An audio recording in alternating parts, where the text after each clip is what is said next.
இன்றே டவுன்லோட் செய்து உங்கள் ஃபேவரட் ஷோக்களை என்ஜாய் பண்ணுங்க. டேய் என்னடா ஆச்சு? ஏன் அழுதுட்டு இருக்க? கதிர், அழாம என்ன விஷயம்னு சொல்லு. துபாயில என் ஃப்ரெண்டு ஒருத்தன் மெடிசன் பாக்ஸ் கொடுத்துருக்கா, அதை கொடுக்கணும்னு சொன்னேன்ல. அதை கொடுக்கணும்னு தானே காலையில வீட்ல இருந்து கிளம்பி போனேன். ஆனா அவன் கொடுத்த மருந்து ஏதோ தடை செய்யப்பட்ட மருந்தான்.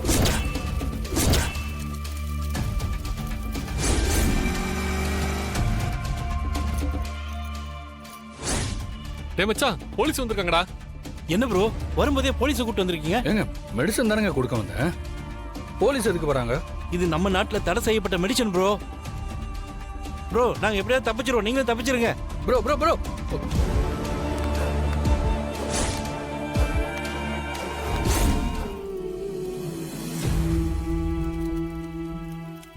ட்ரக் கேஸ்ல உள்ள போனா வெளியில வரவே முடியாதான். என்கிட்ட பார்சல் வாங்க வந்தவனே சொன்னான். அதான் அங்கிருந்து நானே எஸ்கேப் ஆகி அப்படியே ஓடி வந்துட்டேன். போனை சுவிட்ச் ஆஃப் பண்ணிட்டு போலீஸ்க்கு பயந்து ஓடிக்கிட்டே இருக்கேன். நீங்க ரெண்டு பேரும் என்னை எப்படியாவது இருந்து காப்பாத்துங்களேன். இந்த மாதிரி நேரத்துல நான் ஜெயிலுக்கு போறதெல்லாம் நான் நினைச்சு கூட பார்க்க முடியல. கதிர், முதல்ல நீ அழறத நிறுத்து. டென்ஷன் ஆகாம அடுத்து என்ன பண்ணலாம்னு யோசிக்கலாம். ஏமாயா உன்னை பண்ணவா?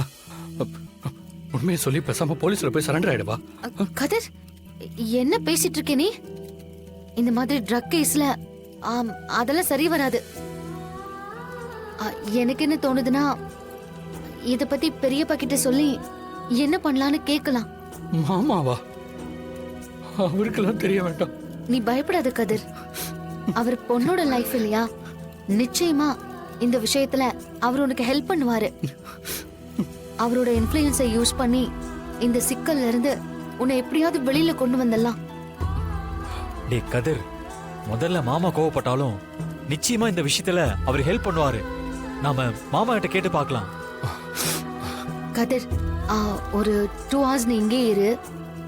நாங்க நேரா வீட்டுக்கு போய் பெரியப்பா கிட்ட பேசிட்டு நான் சொல்றேன். அதுக்கப்புறம் என்ன பண்ணலாம்னு நம்ம முடிவு பண்ணலாம்.